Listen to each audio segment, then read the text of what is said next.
Balita ko naman sa Brazil, yung paboritong alaga daw ng isang tatay doon, hindi dumaan sa puberty pero higante sa laki. Oo, pero hindi po mga batang tao ang pinag-uusapan namin dito, kundi yung tumitilaok na manok.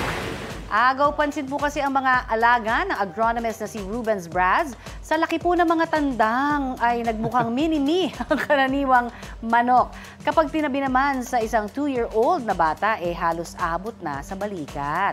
Tinatawag daw ang breed na ito na Giant Indian Roosters. Pwede raw itong gawin na pet malungpet o di kaya pagkain karne. Kapag iniluto raw, siguro yan, paalap pa lang, mapapa-chicken dance ka na sa busog. Ang laki. Oo nga.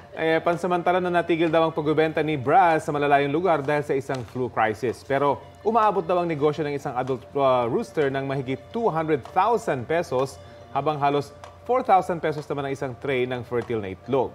O, diba? Gigante. Grabe, ha? Balita ko, may tututukan kayo tuwing 11 a.m. sa GTV. Alamin ang mahalagang balita at impormasyong dapat nyong malaman sa Balita Ko tuwing Lunes hanggang Biyernes. Mag-subscribe din sa GMA Integrated News sa YouTube. Sa mga kapuso abroad, maaari po kaming masubaybayan sa GMA Pinoy TV at www.gmanews.tv.